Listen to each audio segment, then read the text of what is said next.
This is the 18th House Take on Sports. And I want to apologize for there being a long layoff. I've actually had a lot of friends asking me about it, and that's pretty awesome to me. I appreciate that. It's pretty cool. It lets me know that people are actually interested and people are actually watching. So I apologize for the layoff. I've actually been working on a lot of the podcast stuff. I know I said that'd be online soon.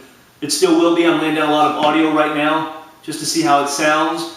Working with a few programs, mixing programs, just to make sure I get the best possible recording out there. We'll go ahead and start this week. We're going to cover mid-season college football, the Major League Baseball playoffs, Minneapolis, Mount Rushmore sports, our player of the week, and finally our mascot of the week. So we started talking about the mid-season of college football, 2012 college football season. We didn't know what to expect going in because of Alabama and LSU and everybody's gripes about the SEC getting to the national championship game and winning the national championship game ultimately every year for the last 6 years. The first set of BCS standings just came out this week, and guess what? The controversy will not let up. Alabama, clearly the #1 team in the nation, but after that you have the top 5 of Florida, Oregon, Kansas State, and Notre Dame. Now I know that the two best teams, or I think the two best teams in the nation, obviously are Alabama and Oregon. Oregon plays much better defense than they have recently, in the past and in the recent past. And I think their matchup with USC is going to determine whether they get back into that #2 spot right behind Alabama. Florida, not proven on offense. They don't have necessarily a quarterback that can toss it around when they did, when Steve Spurrier was there. Defense is fast, it's ferocious, it's really good. I think looking to the second half, there's a couple teams to watch out for. That's LSU, mainly because they've got Alabama coming up on November 3rd at LSU, so that'll be tough for Alabama. And then secondly, Oklahoma. Oklahoma has a lot of games against top 25 teams, 4 to be exact, in the second half, one of which is Notre Dame, #5 team in the nation. So look for Oklahoma and LSU to put possibly a strong push to get in that top 2 or 3 spots in BCS standings in the second half.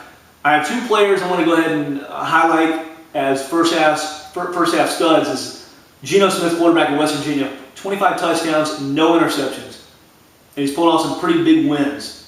Now, this last game, he kind of slid back a little bit, but still his numbers are there nonetheless and are pretty outstanding.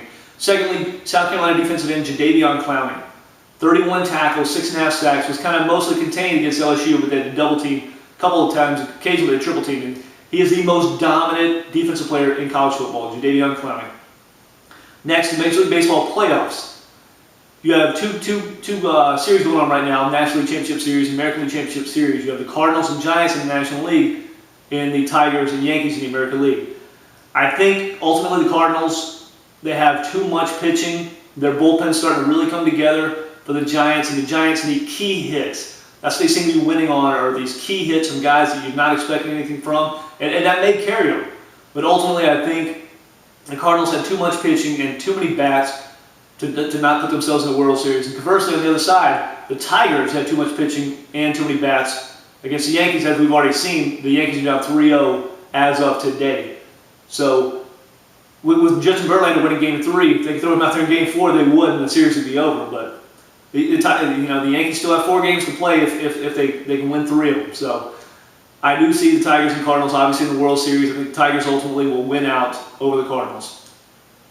On another baseball note, not related to the playoffs, but Jason Giambi, a current player of the Colorado Rockies, is interviewing right now for the managerial job at Colorado, which would be odd. I can't remember the last time I've seen a player manager. I want to say it may have been Pete Rose years ago, but I can't be certain. So I think that's kind of interesting. Next, our Minneapolis Mount Rushmore sports. 4 guys are on there that I think were somewhat easy picks for me. The first one, Harmon Killebrew, 573 homers for the Twins, a Hall of Famer, a 13-time All-Star, and he is, no joke, the logo of Major League Baseball. For those of you who don't know, he's the logo. When you see that logo, that bat, that's him. That's Harmon Killebrew. Secondly, Kirby Puckett. Kirby Puckett, also the Minnesota Twins, had an injury cut down his career very short, 12 seasons, had 2,304 hits, and actually was a Hall of Famer as well, a 10-time All-Star, and an MVP. I take that back, I'm sorry, he was not an MVP. He did, however, finish in the top 10 in MVP voting 7 times in his career, which is pretty incredible, and his career was cut way too short. Won the World Series over the Braves in '91 with the Twins. Next up, Fran Tarkenton. quarterback for the Minnesota Vikings. Actually played a few years out of Minnesota with the New York Giants, but ultimately the bulk of his career, most of his career was spent with them. He's a Hall of Famer, a 9-time Pro Bowler, and he is 6th all-time in touchdown passes. And last is Chris Carter, wide receiver for the Minnesota Vikings. Another guy that's going to be a Hall of Famer, not in the Hall of Fame yet, just because he retired, here in the last few years recently. 4th all-time touchdowns, 4th all-time in receptions. The guy's an 8-time Pro Bowler and probably the best wide receiver at going over the middle. Had no fear whatsoever. So Chris Carter. Carmen Killebrew, Kirby Puckett, Chris Carter, and Fran Toggerton, your Minneapolis, Mount Rushmore Sports. Next, our Player of the Week. This actually was pretty tough. I had a couple of different ways to go. The WNBA playoffs are going on right now. Major League Baseball playoffs are going on right now. Obviously, college football is going strong. The NFL as well. I thought one guy stood out, and it's only because of the win that he got. Seth Deggy, the quarterback of Texas Tech.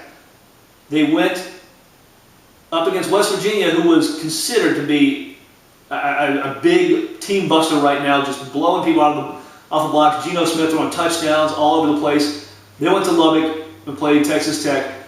Seth Deggy, 499 yards, 6 touchdowns as Texas Tech beat the number 5 team in the nation, led by Geno Smith, West Virginia, 49-14. Total domination. So he's our Player of the Week. And last, our Mascot of the Week, Brutus Buckeye from Ohio State University. I don't know why, but when I was a kid, we actually lived in Ohio, lived in Toledo, and I always had a fascination with Buckeyes. I didn't really know what they were. I knew they were some sort of nut, and I always thought it was kind of cool that was the mascot, and just like I said, for whatever reason, I had this fascination with it. I always thought it was pretty neat. So this week's Mascot of the Week, Brutus Buckeye from the Ohio State Buckeyes.